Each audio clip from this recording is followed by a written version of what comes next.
तो चलें, आज इन 11 ताकतवर उसूलों पर बात करते हैं जो दौलत बनाने में मदद देते हैं।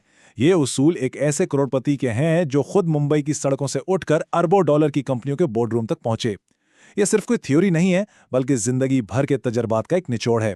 आइए इस सफर को शुरू करते हैं। ये सिर्फ एक लाइन नहीं है, ये उस शख्स की पूरी कहानी है जिससे हम ये सब सीखने वाले हैं। ये कोई किताबी इल्म नहीं है, बल्कि हकीकी जिंदगी की हिकमत है जो मुंबई की गलियों से निकलकर दुनिया की बड़ी बड़ी कंपनियों तक पहुंची है।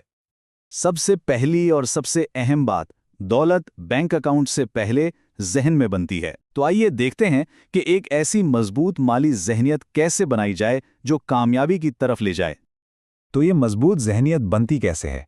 इसका एक बड़ा दिलचस्प फ्रेमवर्क है जिसे HEAD कहते हैं। ये 4 सुतून हैं: होप यानी उम्मीद, एक्सट्रैक्शन यानी मनफी ख्यालात का इखराज, अबंडेंस यानी फरावानी की सोच, और डिसिप्लिन यानी नज़्मो ज़ब्त।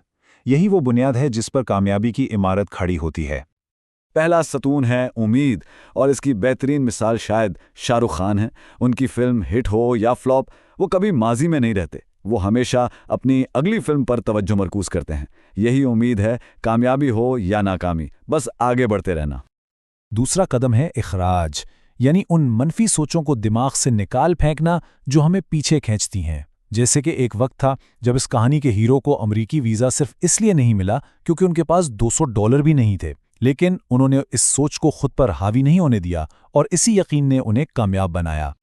देखें, अमीर बनना एक बात है, लेकिन अमीर रहना वो बिल्कुल दूसरी कहानी है। राजिद गुप्ता और माइक टायसन जैसी कई मिसालें हैं जिन्होंने करोड़ों अरबों कमाए लेकिन सब गंवा दिए। इससे हमें नज़्म ज़ब्त और आजिज़ी का सबक मिलता है। असल कामयाबी ये जानना है कि कब रुकना है। जिंदगी में ना कुछ भी हो सकता है, कभी कोई प्रोडक्ट नाकाम हो सकता है, कभी नौकरी जा सकती है। इसीलिए कम से कम 6 महीने के अखराजात के बराबर एक इमरजेंसी फंड रखना बेहद ज़रूरी है। ये एक हिफाजती जाल की तरह है जो हर मुश्किल वक्त में आपको संभाल लेता है। अब बात करते हैं F लफ्ज़ की, यानी किफ़ायत शुआरी। वॉरेन बफेट जैसे अरबपति आज भी एक सादा से घर में रहते हैं। क्यों? क्योंकि असल खुशी महंगी चीज़ों में नहीं, बल्कि तजुर्बात और रिश्तों में होती है। किफ़ायत शुआरी का मतलब कंजूसी नहीं, बल्कि उन चीज़ों पर पैसा खर्च करना है जो वाकई अहमियत रखती हैं। अच्छा, तो ज़हनियत की बुनियाद तो हमने समझ ली। अब चलते हैं उन अमली इक़दामात की तरफ कि पैसे को संभालना कैसे है। माली आज़ादी तक पहुंचने का एक बहुत ही सीधा सादा फॉर्मूला है, 25 गुना का उसूल। ये एक ऐसा तरीका है जिसे आज की नौजवान नस्ल भी अपनी रिटायरमेंट प्लानिंग के लिए इस्तेमाल कर रही है। इसका हिसाब लगाना बहुत ही आसान है। बस 2 स्टेप्स हैं। पहला, ये देखें कि आपके सालाना अखराजात कितने हैं।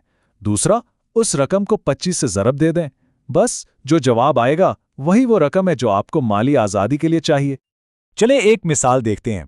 फ़र्ज़ करें किसी के सालाना अखराजात 10 लाख रुपए हैं, तो इस उसूल के मुताबिक उन्हें 2.5 करोड़ रुपए का एक इन्वेस्टमेंट फ़ंड बनाना होगा। ये नंबर हर किसी के लिए अलग होगा, लेकिन ये उसूल आपको अपना हदफ जानने में मदद देता है। खुद को अपनी ज़िंदगी का CFO समझें, बिल्कुल वैसे ही जैसे एक बड़ी कंपनी का चीफ फाइनेंशियल ऑफिसर हर खर्च का हिसाब रखता है, वैसे ही अपने हर माली फैसले का जायज़ा लें। खुद से पूछें, क्या ये खर्च ज़रूरी है?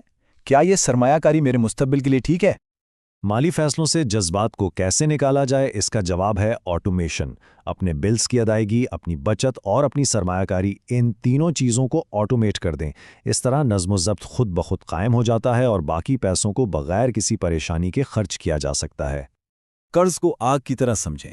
अगर सही तरीके से इस्तेमाल करें तो ये आपको गरमाइश दे सकता है, जैसे घर या कारोबार के लिए लिया गया कर्ज़। लेकिन अगर बेकाबू हो जाए, जैसे क्रेडिट कार्ड का महंगा कर्ज़, तो ये सब कुछ जलाकर राख भी कर सकता है।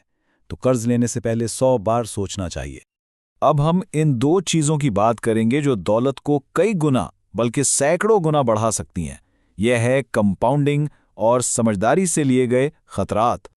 कंपाउंडिंग की ताकत को समझने के लिए एक छोटी सी मिसाल लेते हैं। फ़र्ज़ करें कोई 21 साल की उम्र से हर महीने सिर्फ 10,000 रुपए की सरमायाकारी करता है। 67 साल की उम्र तक उसने अपनी जेब से कुल कितने पैसे डाले होंगे? तकरीबन 55 लाख रुपए।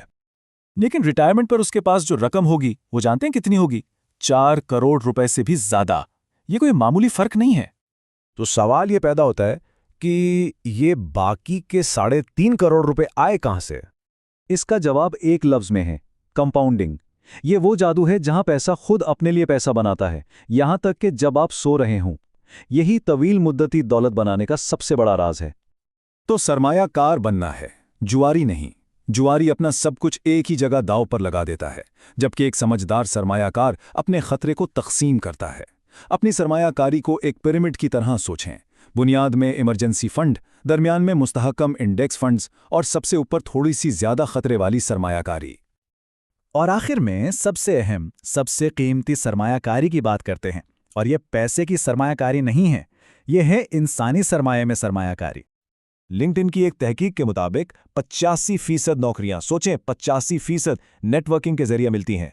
इसका मतलब यह है कि आपकी महारतें अहम हैं, लेकिन आपके ताल्लुकात और आपका नेटवर्क उन सलाहियतों को कई गुना बढ़ा देता है।